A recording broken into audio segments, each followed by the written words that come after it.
안녕하세요. 저는 이제 막 40 중반을 넘긴 홀몸의 아줌마인데요. 다 늙은 나이에 사연 읽는 것에 빠져서 구경하다가 제 사연과 비슷한 사정을 가진 분들이 많아 보여서 저도 저만의 사연 하나를 올려보고자 시도해보게 되었어요. 제가 읽은 사연 중에서 시누이 때문에 고통받는 올케 이야기도 있었는데 저는 반대로 올케 때문에 고충을 겪은 시누이 입장이거든요. 저야 물론 이미 지난 일들이지만 저 같은 분들이 몇 분 계신 걸 보고 지금에서도 위안을 좀 받았네요. 힘들었던 그 당시 이런 사연을 접했다면 좀 더 현명한 조언들을 많이 얻을 수 있을까요? 그럼 한때 저희 식구였던 기가 막힌 올케 이야기 써내려가 보도록 하겠습니다. 저는 아주 어릴 적부터 가난에 적응된 가정에서 자란 장녀였는데요. 태어나고 보니 부모님이 속도 위반으로 어쩔 수 없이 결혼하는 바람에 저를 낳았다는 걸 알게 되었고, 부모님은 서로 전혀 준비되지 않은 상태에서 저를 키웠다고 들었어요.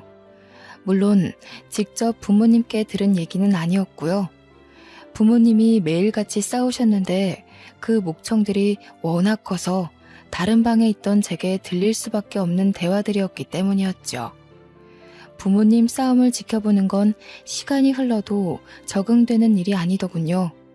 저는 워낙 가난하게 자라서 유치원은 당연히 갈 수가 없는 사정이었어요.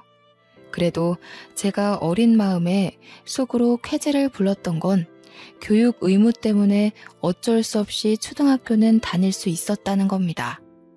나중에 학교 들어가서 알았는데 초등학교는 가기만 하면 되는 곳은 딱히 아니더라고요. 다른 친구들은 부모님이 학교 간다고 학용품이나 가방을 사줘서 서로 자랑하고 그러던데 저는 형편 때문에 새 것이라곤 아무것도 걸치고 있지 않은 아이였어요. 엄마가 대충 이웃집 사람들과 친분을 만들어 얻어온 물건이나 옷을 입고 다녔죠. 옷도 어디서 주워왔는지 모를 옷처럼 꾀지지한 것들만 입고 다녔거든요. 그래도 제가 성격 하나는 딱히 모난 데가 없어서 친구랑 잘 어울려 놀았다는 게 참 장점이었어요. 친구들이 가끔 너는 아빠가 뭐 사줬어? 엄마가 생일 파티 해줬어? 이런 거 물어보기도 했는데 그때마다 저는 솔직하게 말해주었죠. 우리 집은 가난해서 가족끼리 선물 줄 수 있는 돈이 없다고. 정말 다행인 게 제가 좋은 친구들만 둬서 그런지 오히려 친구들은 그걸 듣고 학교에서 어려운 친구는 도와줘야 되는 거라고 저한테 간식거리들을 많이 사주곤 했어요. 문구점 가도 불량식품 하나 더 사서 꼭 저를 챙겨주더군요. 용돈이라고 없던 저는 친구들에게 얻어먹은 그 많은 보답을 친구들 마음을 즐겁게 해주는 걸로 갚았습니다. 또 제가 성적이 좀 좋은 편이었는데 친구들이 공부 모르는 거 있으면 가르쳐 주기도 했거든요. 그랬더니 저 때문에 몇몇 친구들이 성적이 오르기도 했는데요. 덕분에 친구 부모님한테서 맛있는 걸 대접받은 적도 있었어요. 그렇게 제 사정에 맞추어 나름의 사회생활을 꾸려나가다 보니 초3이 되었는데 그때 아주 귀여운 남동생을 얻게 되었지 뭡니까? 아기라는 게 너무 신기하더라고요. 저는 동생이 생겼다는 사실에 너무 기뻤으나 부모님은 남동생 때문에 하루하루 싸움의 빈도가 늘어만 갔어요.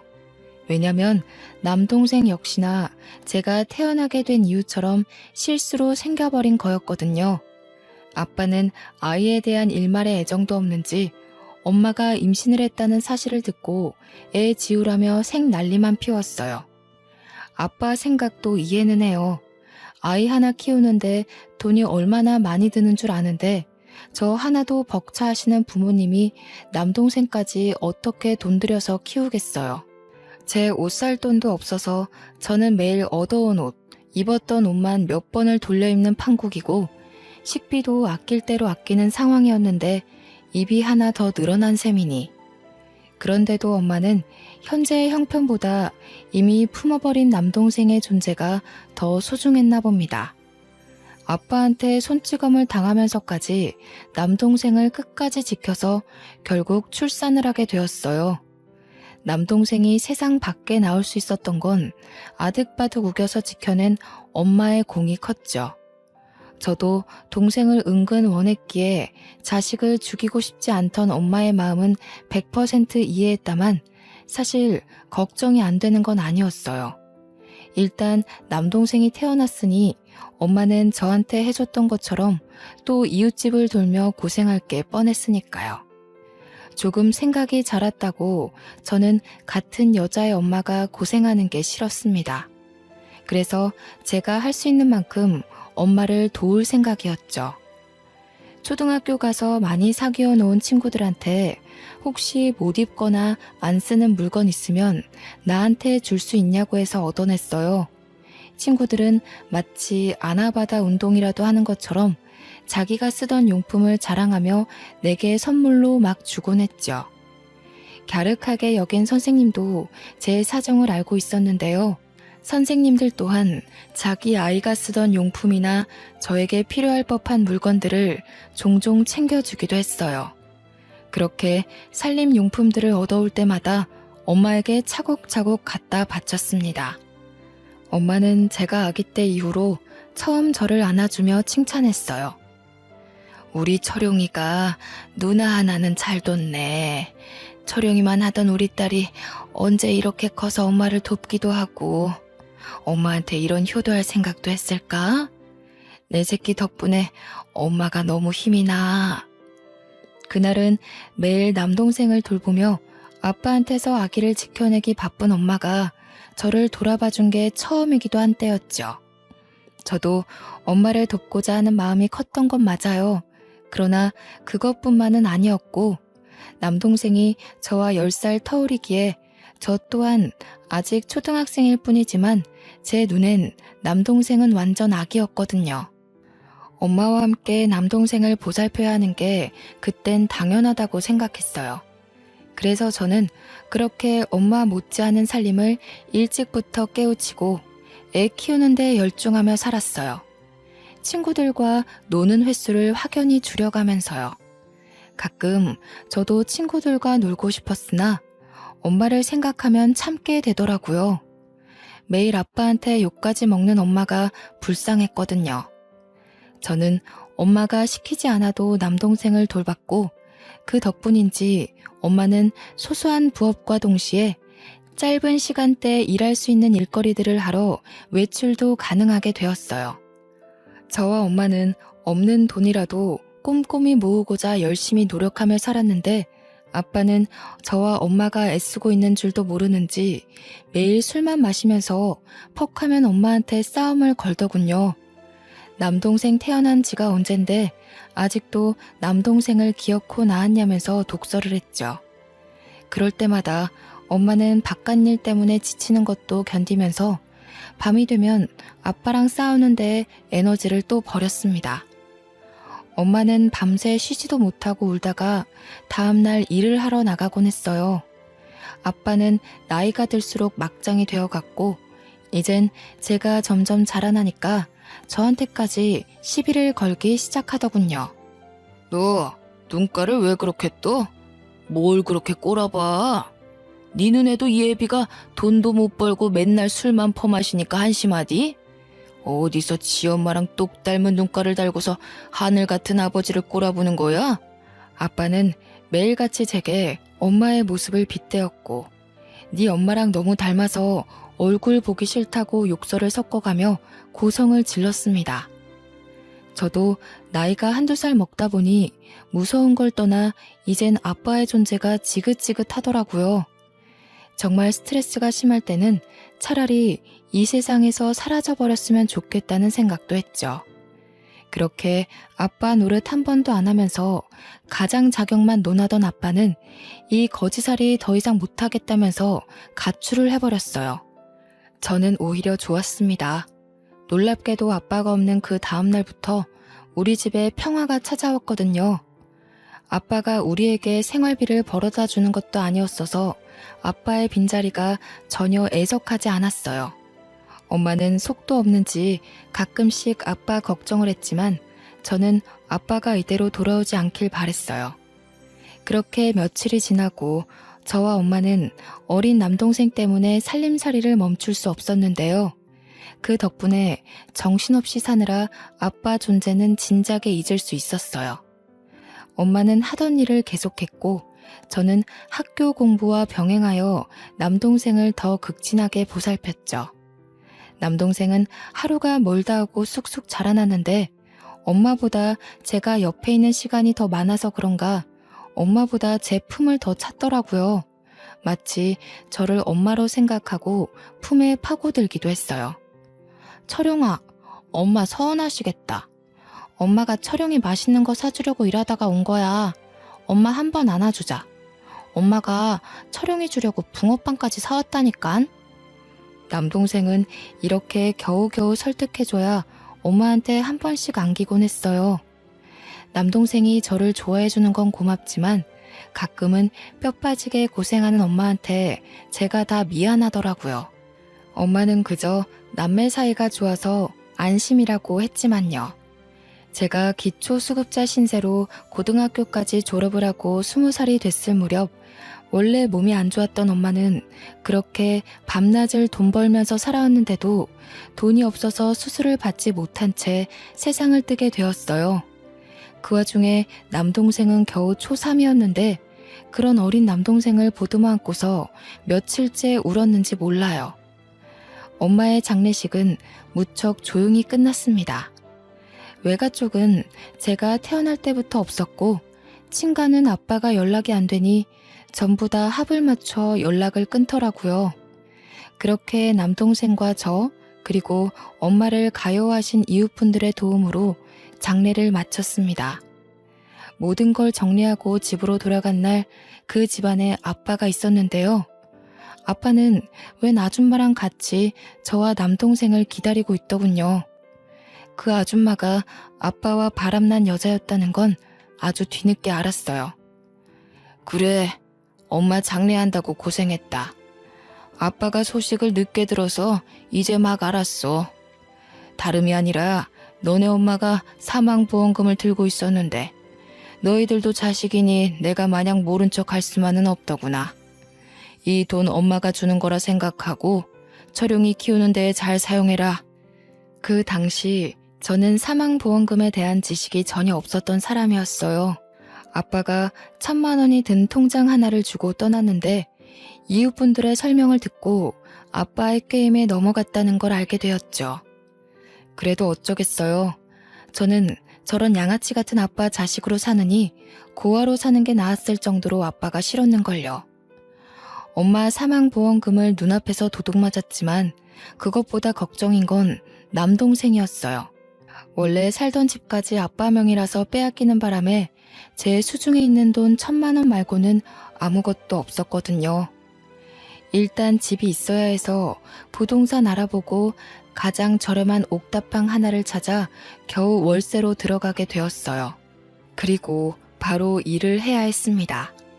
저는 대학을 안 갔기에 배운 게 없어서 어디 회사에 들어갈 엄두를 못 내었고 오후에는 피자집 알바, 밤에는 24시 국밥집 알바를 하며 돈을 벌기 시작했죠.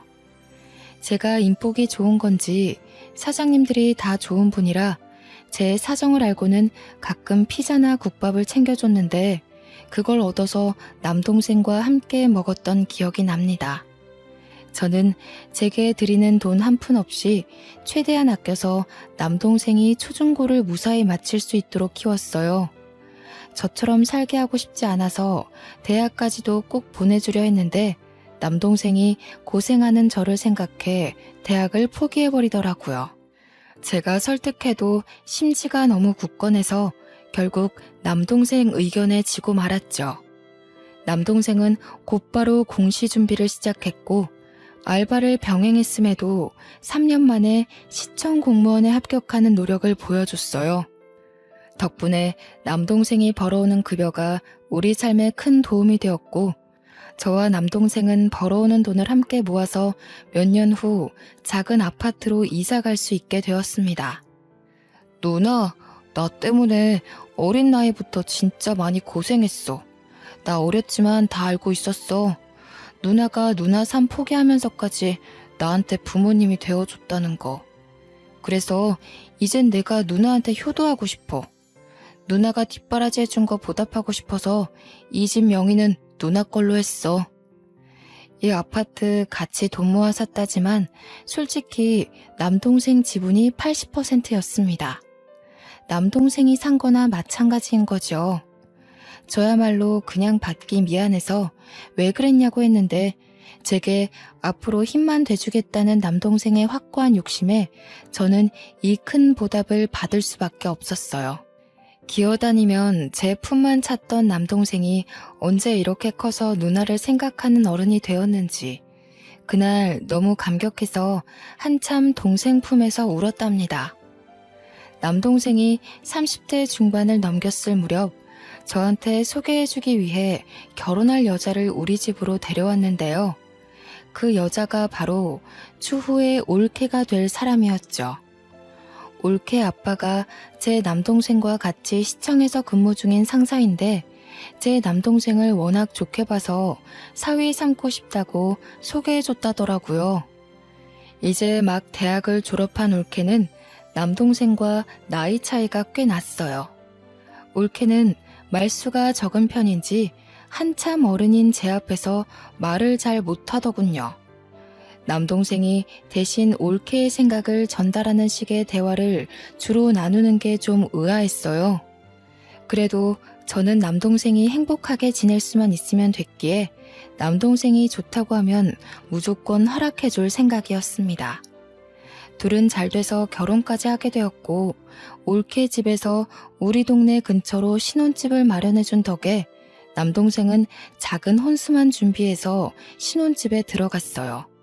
올케는 아직 취업도 하지 않은 채로 결혼을 하긴 했지만 그때 말하길 남동생처럼 공시를 준비 중이라고 했어요. 그래서 아직은 남동생 혼자만 경제생활 중이고요. 올케는 집에서 공부만 하고 있다고 들었죠.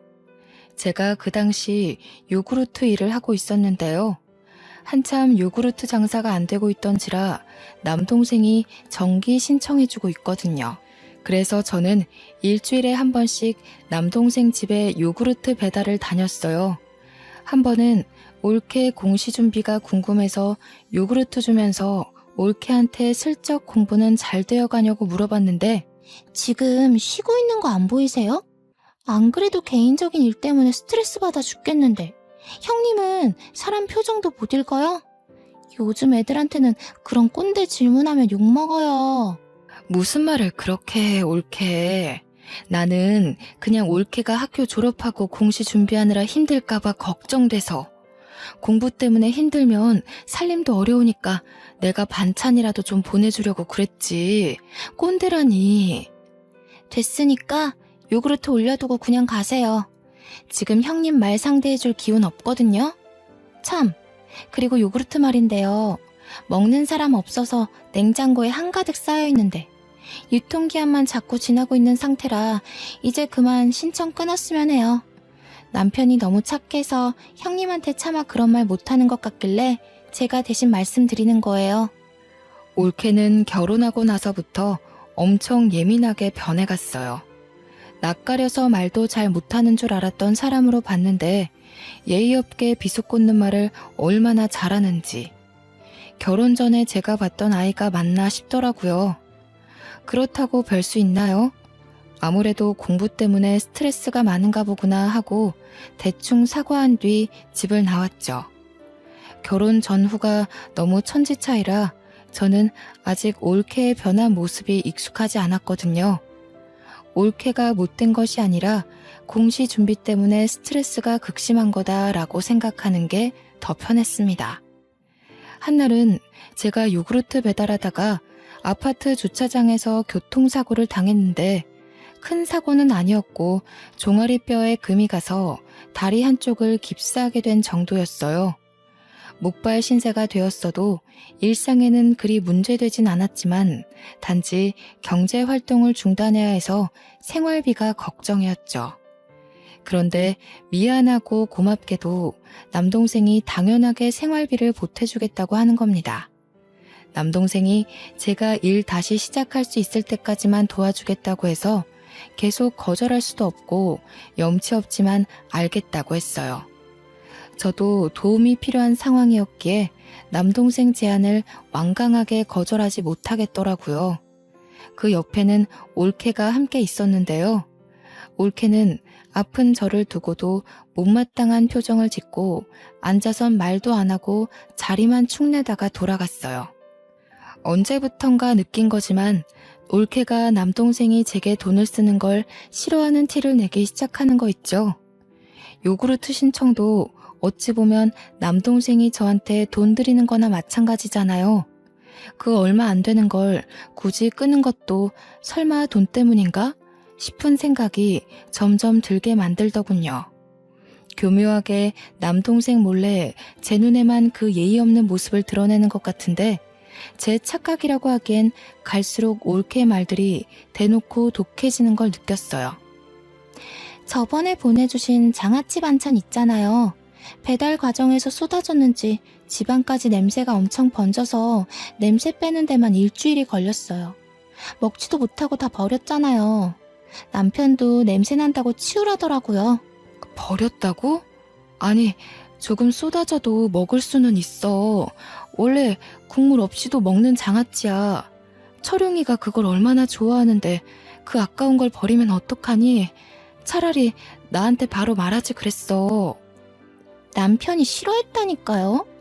철용 오빠 저랑 살면서 형님이랑 지내던 생활 방식과는 많이 달라졌어요. 당연히 입맛도 그렇고요. 아무튼 그런 냄새나는 음식은 앞으로 자제해주세요. 얼마나 버르장머리가 없던지. 하다못해 올케는 이제 남동생이 일주일에 한 번 제 집에 오는 것도 불만을 표하기 시작했는데요. 남동생이 평일에는 근무가 바쁘다 보니 유일하게 주말에 쉬는데 자꾸 제 집에 와야 하니까 임신 준비도 잘 안 되는 판이라며 남동생이 잠깐 자리를 비웠을 때 저한테 칭얼거리더군요. 어이가 없었죠. 물론 남동생이 제 다친 몸 때문에 바쁜 중에도 자주 저를 살피러 오는 게 미안하긴 했다만 이걸 남동생도 아니고 올케한테 지적받을 일은 아니라고 보거든요. 올케한테 오기 싫으면 올케는 안 와도 괜찮다고 공시 공부하는데 방해돼서 그러는 것 같은데 공부 때문이니 이해해주겠다고 했더니 글쎄 주말에 남편 없이 혼자 밥 먹는 거 싫다면서 남편이랑 오붓한 시간 보낼 날이 없다고 제 탓만 하대요. 결국 저는 내 몸 내가 알아서 챙길 수 있으니 남동생에게 그만 와도 괜찮다고 했어요. 그걸 올케도 옆에서 같이 들었고요. 올케가 굉장히 만족해 하더군요. 얼마나 기가 차던지. 물론 그럼에도 남동생은 다친 저를 지극정성으로 들여다봤어요. 가끔씩 따라오는 올케 표정이 똥 씹은 얼굴이었는데 보기 싫어 죽겠더군요. 그러던 어느 평일날이었어요. 평일에는 발길 전혀 없던 올케가 남동생 없이 혼자 제 집에 찾아온 겁니다. 연락을 한 것도 아니고 다짜고짜 찾아와서는 집안을 느릿느릿 둘러보면서 용건을 말하더군요. 이번 주말은 오빠랑 저 못 올 것 같아서 미리 말씀드리러 왔어요. 오빠가 저보고 형님 집 다니느라 고생 많다면서 이번 주말은 둘만의 여행을 떠나자네요. 그 말하려고 연락도 없이 찾아온 거니? 그런 건 전화로 해도 됐을 텐데. 굳이 오기 귀찮은 걸음까지 하면서 온 진짜 이유가 뭔데? 저도 당연히 전화로 하고 싶었죠. 아니, 자기 남동생한테 평소에 얼마나 세뇌를 시킨 거래? 남편이 형님한테 꼼짝 못하고 사는 게 말이 안 돼서 말이죠. 보통 남매 사이가 이렇진 않거든요. 남편이란 사람이 한 입을 덮고 사는 아내 말보다 형님 말에 더 충성하는 게 너무 화가 나잖아요. 물론 이해 못하는 건 아니에요. 남편 말로는 형님이 엄마처럼 남편을 다 키웠다고 하던데. 근데 말이에요. 그래서 이 아파트 선물로 받은 거 아닌가요? 그걸로 모자라 지금 병원비도 남편이 내주고 있고 용돈도 주는 거면 솔직히 너무 양심 없다고 생각하는데요. 아무리 남동생이라 해도 이젠 가정에 있는 남자잖아요. 올케는 저를 대놓고 비꼬면서 빙빙 돌려 독설을 하는데 결국 요점은 지금 제가 받고 있는 용돈마저 알아서 끊으라는 얘기로 들렸어요. 더는 올케와 대화하고 싶지 않았고 올케와 단 둘이 한 공간에 있는 게 스트레스로 다가와서 빨리 보내고 싶었어요. 그래서 결국 또 올케가 원하는 대로 알겠다고 해버렸네요. 남동생한테 전화해서 용돈 주지 말라고 하겠다고 그걸 원하냐고 하니 올케는 목적을 달성했는지 저보고 몸조리 잘하라고 하며 빠르게 집에서 나가더라고요. 저는 올케가 나가고 한참이나 거실 소파에 앉아서 분노로 쿵쾅거리는 심장을 다독였죠. 그렇게 시간이 흐르고 저는 깁스를 풀고 건강을 회복하여 다시 요구르트 일을 하게 되었어요. 요구르트 업체에 정말 참하고 착한 아가씨가 있는데 저를 제 엄마처럼 잘 챙겨줬거든요. 그 인정이 좋아서 요구르트 일에 더 애정이 있었던 것 같네요. 한날은 요구르트 배달을 하며 다니다가 아파트 근처에서 올케를 보게 되었는데 순간 올케가 아닌 줄 알았습니다. 올케가 웬 모르는 남자와 함께 차 앞에서 담배를 피고 있는 거 아니겠습니까? 여태 올케를 여러 번 봤지만 올케가 흡연자라는 사실을 전혀 몰랐거든요. 남동생이 말해준 적도 없었어요. 생경한 올케 모습에 너무 놀라서 요구르트 전동차를 갓길에 세우고 올케에게 뛰어갔습니다. 제가 다가오는 줄 몰랐던 올케는 계속 외간 남자랑 대화 중이었는데 듣다 보니까 제 남동생 흉을 보며 히히덕거리고 있는 거 아니겠어요? 심지어 제 용돈을 끊어서 자기한테 돌렸는지 그 돈을 자랑하며 이번에 뭘 샀다, 다음에 뭘 사네 마네 하면서 명품 얘기를 하고 있더군요. 올케 꼴을 보니 올케 몸에 치장된 것도 온통 비싸 보이는 것들 투성이었어요. 그 모습을 보는데 또 심장이 두근거리기 시작하는 겁니다. 올케, 여기서 뭐 하는 거야? 이 사람은 또 누구고? 그리고 올케 담배도 폈어? 여태 그런 말 없었잖아. 철용이도 이 사실 알아? 아니, 공시 공부하고 있어야 할 사람이 지금 밖에서 뭐 하고 있는 거야? 저는 그저 남동생 생각에 바로 그 자리에서 올케에게 모든 걸 캐물어야만 했습니다. 올케의 모습은 더 이상 제가 용납하기엔 적정선을 넘었으니까요. 그러나 저와 달리 올케는 당황하지도 않더군요. 오히려 남동생한테 일러 바칠 거냐며 뻔뻔하게 나오는데 그런 와중에도 건방지게 담배를 계속 피대요. 그래도 엄연히 제가 훨씬 어른이고 시댁 사람인데 어떻게 이럴 수가 있나 싶었어요. 잘 생각해봐요, 형님. 이혼하면 철용 오빠가 더 손해예요. 모르죠? 우리 남편이 저한테 얼마나 푹 빠져있는지. 제 일 끼어들 시간에 형님 앞날이나 걱정하셔야 할걸요? 철용 오빠가 언제까지 형님 뒤를 봐줄 것 같아요? 형님 나이 들면 늙고 병들어서 들어가는 돈이 많을 텐데 그것도 나중에 다 우리 남편한테 해달라고 할 생각이에요? 아마 더는 그렇게 안 될걸요? 그 전에 이미 철용 오빠는 제 말에 끔뻑 죽는 아내 껌딱지가 돼 있을 테니깐. 공시 준비 포기할 거라고 했더니 남편이 그러더라고요. 자기가 더 열심히 벌면 되니까 쉬엄쉬엄 지내라고. 이게 무슨 뜻이겠어요? 이미 저를 어화둥둥하기 시작했다는 거 아니겠어요? 그러면서 저보고 거짓골로 남동생한테 버림받고 싶은 거 아니면 요구르트에서 번 돈 쓰지 말고 차곡차곡 저금이나 하라면서 제 속을 뒤집어 놓는 겁니다. 그러고는 옆에서 같이 낄낄대던 외간 남자랑 차를 타고 떠나버렸죠. 기가 막혔지만 너무 손발이 떨리고 눈물이 나서 올케를 붙잡지 못했습니다. 어느 날 올케가 간만에 친구들을 만나 술을 많이 마셔서 못 일어난다고 남동생 혼자 집에 방문한 적이 있었는데요. 그때 남동생이 말하길 유명 연예인이 현재 우리 아파트를 매매하면서 이 아파트 집값이 전체적으로 폭등했다는 거 아니겠습니까? 뉴스에 방송될 정도였다는데 저는 뉴스를 잘 안 보기도 했고 부동산 쪽은 무지하여 무슨 말인지 단번에 알아듣지 못했어요. 신이 나서 얘기하는 남동생 말에도 실감 못하고 있었는데 남동생이 X로 얘기해주는 걸 듣고 그때서야 깜짝 놀랐지 뭡니까. 이 옛날 아파트가 올케 집값보다 4배로 뛰었다고 하는데 입이 안 다물어지더군요. 올케 집값이 대단할 정도로 비싼 집은 아니었다만 그래도 4배면 로또 1등보다 더한 값어치였거든요. 누나가 너무 착하게 고생만 하고 살아와서 하늘이 상을 주시나 보다. 누나 공기 좋은 주택 살고 싶어 했잖아.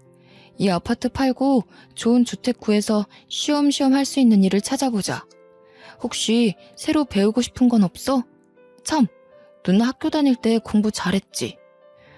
아이고, 새로 배우기는 이제 머리가 굳어서 그런 건 안 돼. 그냥 TV 보니까 밭 가꿔서 농작물 팔고 하는 거 재밌어 보이더라고. 그런 것도 할 수 있을까? 당연하지. 하고도 남지. 이거 다 누나 돈이니까 누나 하고 싶은 데에다 써. 나는 계속 벌면 되는데 이제 누나는 나이도 있고 더 이상 몸 힘든 일은 그만하는 게 좋아. 아파트 지분은 동생이 훨씬 많은데 이 큰 돈을 저보고 다 가지라는 말에 이건 진짜 아니다 싶었습니다. 저는 극구 사양하며 똑같이 반씩 나누자고 했어요. 그랬더니 남동생이 너무 완강하게 주장을 굳히면서 혹시라도 자기가 망하면 누나가 걷어주면 되지 않겠냐고 장난스럽게 대꾸하기만 하는 겁니다. 하는 수 없이 남동생이 시키는 대로 하겠지만 이 많은 돈을 언제 다 쓴단 말인가요? 당연히 남은 돈 묵혔다가 훗날 남동생이 도움을 필요할 때 주기로 몰래 마음먹고 상황을 넘겼죠. 그날 저와 남동생은 갑자기 맞은 돈벼락에 신이 나서 같이 저녁까지 먹었는데요. 일부러 올케는 부르지 않았어요. 뒤늦게 뉴스를 통해 모든 사실을 알게 된 올케는 남동생한테서 확실히 확인한 뒤 또 평일날 무례하게 찾아왔습니다. 아무래도 제게 떨어진 돈벼락에 질투가 났나 보죠. 남동생 몰래 찾아온 올케는 더 이상 제게 눈꽃만큼의 예의도 차릴 생각이 없는지 다짜고짜 목적부터 쏘아붙이기 시작하더군요. 요구르트 끊게 해 용돈 뺏어가. 하다못해 결혼하기 전 제가 받은 이 아파트까지 뺏어가려는 심산이 보이자 저는 도무지 올케의 행실을 봐줄 수가 없었어요. 올케가 무슨 자격으로 이 아파트를 내놓으라 말아야. 이 아파트 철용이가 올케랑 결혼하기 전에 나한테 선물로 준 집이야. 달라고 해도 철용이가 달라고 해야지 왜 올케가 와서 이러는 건데? 제가 철용 오빠 와이프니까요. 제 남편 돈이 들어간 아파트이고 지분만 따져도 당연히 제 남편 거 아닌가요? 전 우리 남편의 1순위 가족이에요. 결혼하는 순간 형님이 아닌 제가 남편한테 우선순위라고요. 그러니까 제 돈 들어간 거나 마찬가지고 저한테도 권리 있죠. 철용이 돈이 80% 들어가긴 했다만 나도 돈 보태서 같이 마련한 집이야. 올케가 이래라 저래라 할 자격은 없다고 보는데? 그 20% 떼서 돌려줄게요. 그리고 솔직히 코딱지만큼 보탠 돈 때문에 내 집이라고 우기는 건 양아치 심보 아닌가요? 남동생을 아들처럼 키웠다면서요. 지금 아들 돈 욕심 내는 걸로밖에 안 보이는데요. 뭐라고? 올케, 내가 여태 참았는데 말하는 꼬락서니가 왜 이렇게 못됐어? 철용이는 네가 이런 아이인 거 아니? 모르니까 저한테 간도 빼줄 것처럼 헌신하고 살겠죠. 철용 오빠는 제가 그저 귀엽고 예뻐 죽겠나 봐요. 해달라는 거 다 해주고 어리광 부려도 다 받아주고. 철용 오빠 솔직히 착한 거 말고는 매력 없어서 여자한테 인기 없을 타입인데 제가 결혼해준 거예요. 지내다 보니까 머슴처럼 헌신하는 모습이 재밌긴 하더라고요. 뭐야? 너 지금 뭐라고 했니? 그게 남편한테 할 소리야? 어디서 못 배운 게 굴러들어와선 내 동생 앞길을 막으려 해. 집에서 그렇게 가르치디? 결혼한 여자가 지 처신 똑바로 할 줄도 모르고 담배나 피고 바람 피면서 그렇게 남편 얼굴 똥칠하게 만들라고 배웠어? 올케야말로 지금 내 동생 돈 욕심 내는 거 아니야? 돈도 안 버는 게 집에서 거머리처럼 늘어져가지고 그저 내 동생이 돈 주면 엉뚱한 짓만 하고 어디서 이런 여우 같은 기집애가 내 동생 인생에 끼어들어선. 저는요, 저를 모욕하는 건 참아 넘겨도 제 남동생을 욕되게 하는 건 절대 참을 수가 없어요. 저와 엄마가 얼마나 애지중지하며 키운 귀한 아들내미인데요. 한참 어린 것이 배운 것도 없고 어른 공경도 못할 거면 적어도 지 남편 등쳐먹는 짓은 하지 말아야 되잖아요. 저는 들끓는 분노를 더는 못 참고 올케한테 퍼부어 버렸습니다. 우리는 처음으로 대판 다투게 된 거죠.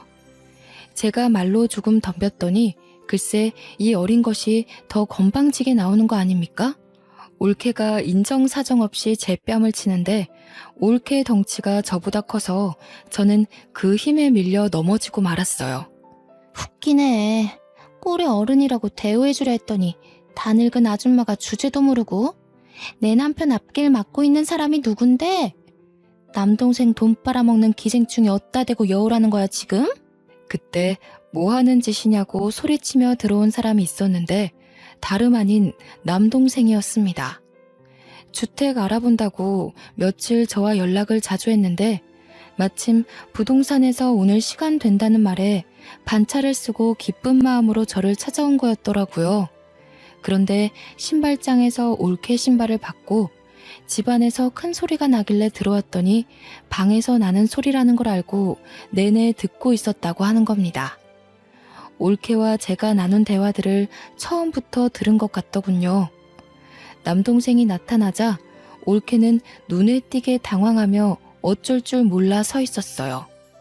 놀란 건 저도 마찬가지였고 순간 이 꼴을 보인 걸 깜빡 잊을 정도로 남동생을 멍하니 보기만 했죠. 올케를 제게서 떨어뜨린 남동생이 주저앉아 있는 저를 부축해주는데 그 사이 올케가 급하게 남동생의 팔을 붙잡으며 절절 매기 시작하는 겁니다. 오빠, 오해야. 형님이 먼저 나보고 오빠 인생 망치는 여우라고 욕하잖아. 나 부모님한테도 욕 한 번 안 듣고 살아온 사람인 거 알지? 순간 놀라서 나도 모르게. 남동생은 올케의 접촉이 기분 나빴는지 팔을 휘둘러 올케를 밀쳐내더군요. 올케는 남자 힘에 못 이겨 방금 전에 저처럼 바닥을 나뒹굴었습니다. 오해? 동네 떠나가도록 우리 누나 욕하면서 소리쳐놓고 오해? 내가 너 양아치 짓 하는 거 진짜 몰랐을 것 같아? 우리 누나한테 실망스러운 모습 보이기 싫어서 어쩔 수 없이 이 결혼 유지하고 있었던 거야.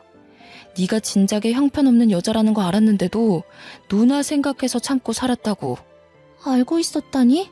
언제부터? 오빠 어제까지만 해도 나한테 잘해주고 나밖에 없는 것처럼 했잖아.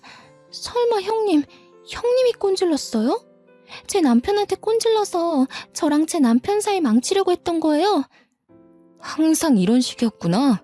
나 몰래 누나 찾아와서 괴롭히고 뜯어가고 네가 어려서 철없는 행동하는 건 감안하고 살 수 있었는데 우리 누나한테 손찌검하는 건 절대 못 넘어가. 말했지. 누나 상처 주기 싫어서 이 결혼 참고 살았다고. 네가 누나한테 손댄 이상 더는 너 떠안고 갈 멍청한 짓 안 해. 그만 이혼하자. 저와 올케는 남동생이 아무것도 모르고 있다고 생각했는데 그저 참고 있었다는 것에 또 한 번 놀랐어요. 그러고 나서 남동생은 올케 아빠한테 전화해 당장 이혼 사실을 알리겠다며 휴대폰을 들었습니다. 그랬더니 올케가 깜짝 놀라며 바닥에 넙죽 엎드리더라고요. 잠깐만, 아빠라니? 아빠한텐 안 돼. 그럼 나 진짜 죽어. 오빠, 내가 잘못했어. 그러지 마. 이혼하면 나 집에서 쫓겨날지도 몰라. 제발 오빠, 나 좀 살려줘. 다시 이런 일 없도록 할게. 형님한테도 다 사과할게.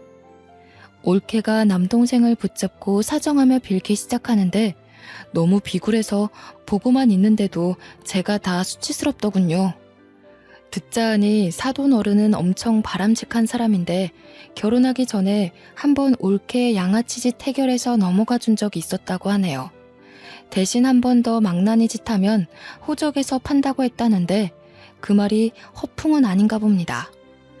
울고불고하는 올케가 체면까지 구기면서 바닥을 기는 것 보면요. 남동생은 올케 집안 사정을 이미 잘 알고 있더라고요. 그래서 일부러 사돈 어른을 언급하며 협박했던 거라대요. 그럼 이혼 서류 도장 찍겠다고 약속해. 잠자코 이혼 진행하면 나도 장인어른께 성격 차이 때문에 이혼한다고 둘러댈 테니까. 이혼은 진짜 안 돼. 솔직히 형님한테 손찌검한 건 잘못했지만 나 틀린 말 한 건 아니야. 이 집 오빠 지분이 훨씬 많다고 했잖아. 나도 오빠 아내로서 이 집에 논할 자격 있는 거 아니야? 그래서 형님이랑 대화하려고 찾아온 거였다고. 형님이 먼저 감정적으로만 안 나왔어도 손 나가는 일은... 오빠, 다시 생각해봐. 우리 좋았잖아. 오빠 나 많이 좋아했잖아. 옆에서 듣는데 올케가 진짜 못 배워먹은 게 맞나 봐요. 이혼 얘기가 오가는 상황에 아직도 아파트 가지고 물고 늘어지고 싶을까요? 저 머리로 대학은 어찌 나왔는지 모르겠네요. 빡친 남동생은 결국 바로 올케 아빠한테 전화해버렸어요. 자신의 멍청한 판단력 때문에 올케는 아빠한테 불려갔고요. 그렇게 남동생 부부는 이혼을 하게 되었습니다. 올케가 이혼을 인정하지 않아서 일이 복잡해질 거라 생각했는데 다행히 올케 아빠가 우리 남매를 찾아와 사과하더라고요. 딸 정신머리를 고쳤다고 생각했는데 역시 사람은 고쳐 쓰는 거 아닌가 보다면서 자기 딸 때문에 남동생 인생 어지럽혀서 미안하다고 진심으로 용서를 구하시는데 저와 남동생은 그 진정성에 바로 받아줄 수밖에 없었죠. 장인어른의 올바른 판단 덕분에 남동생은 무난하게 합의 이혼으로 갈 수 있었습니다. 올케는 호적에 파인 건 아니지만 반성하라는 의미로 정신 차릴 때까지 방문 잠그고 외출도 못하게 막고 있다는 소식을 들었네요. 이혼이 있고 며칠 후 저와 남동생은 아파트를 정리하고 주택 좋은 데를 구해서 이사를 했답니다. 그 주택이 남동생 직장과는 차로 50분이나 걸리는 거리였지만 남동생이 저와 함께 있고 싶다고 해서 같이 지내게 되었어요. 남동생은 결혼에 진절머리가 난 상태라 일에만 열중하며 외롭게 살고 있는데요. 그런데 그 모습이 저는 좀 마음에 걸리더라고요. 문득 남동생 결혼이 저 때문에 실패한 것 같아서 미안하기도 했고요. 그래서 한날은 조심스럽게 맞선을 주선했어요. 제가 요구르트를 다닐 때 업체에서 되게 저를 잘 챙겨주던 아가씨가 있었다고 했잖아요. 그 아가씨가 가끔씩 제게 안부도 물어주는데 너무 고운 아이라서 남동생과 잘 어울릴 것 같았거든요. 남동생에게 한번 만나보라고 했더니 남동생이 당분간 여자 만나기 싫다고 거절했지만 저의 간곡한 부탁 때문에 하는 수 없이 아가씨와 만남을 가져주더군요. 다행히도 아가씨는 남동생의 사정을 너그럽게 이해해 주었대요. 그 이후 둘은 생각 외로 진전이 좋은 것 같더라고요. 얼마 뒤 진지한 만남을 시작했다면서 남동생이 말해주는데 제 안목만 믿어야겠다면서 그 아가씨가 너무 마음에 든다고 하는 겁니다. 남동생이 다시 웃음을 찾은 것 같아서 제가 얼마나 안심이 됐는지 몰라요. 이런저런 우여곡절 끝에 저는 겨우 마음의 휴식이 찾아왔고 남동생이 주위 괜찮은 땅을 알아봐줘서 지금은 그토록 해보고 싶던 텃밭을 가꾸고 있어요. 키우고 싶은 씨앗을 사서 아이들이 자라기만을 정성껏 보살펴주는 중인데 꽤 적성에 맞더라고요. 아직 실력이 없어서 팔지는 못하지만 공부 좀 해가지고 건강하게 키워서 나중엔 판매도 해볼까 고려 중이랍니다. 저는 개인적으로 이 행복한 전원 생활을 누리기까지 너무 험난한 길을 걸어왔다고 생각했는데요. 좀 더 나이 들고 여유만 가득한 시기에 다시 과거를 돌아보니 가난한 가정에서 태어난 것 치곤 제가 꽤 성공한 삶을 살고 있더라고요. 남동생 말대로 고생한 저를 위해 하늘에서 보상을 준 게 맞는 걸까요? 가끔은 제가 이렇게 두 다리 뻗고 속 편하게 지내도 되나 싶기도 해요. 그럴 때마다 남동생이랑 예비 옳게 될 아이가 저에게 충분히 그럴 자격이 있다고 다독여 주거든요. 여기서 더 걱정하는 것도 미련한 짓이겠죠? 이제 아무 생각 않고 남은 생 제대로 즐겨보렵니다. 지금까지 제 사연이 공감되는 분들 좀 계셨을지 모르겠네요. 살면서 이런 불운한 일 좀 안 겪고 쉬이 흘러가면 좋을 텐데 그럴 수 있는 것도 운명이고 다 운인가 봅니다. 그래도 시기가 언제든 행운 없이 마치는 인생은 없는 듯해요. 사연들만 보아도 대부분 무사히 해결되고 저처럼 잘 지내고 있는 분들 많던걸요. 그러니까 우리 모두 내일이라도 당장 마주할지 모를 행운을 꼭 포기하지 말고 나쁜 유혹에 흔들리지 말고 그렇게 으쌰으쌰 힘내면서 살아가도록 합시다. 친구들한테 속풀이하는 것 같아서 사연 쓰는 내내 즐거웠네요. 읽어주셔서 고맙습니다.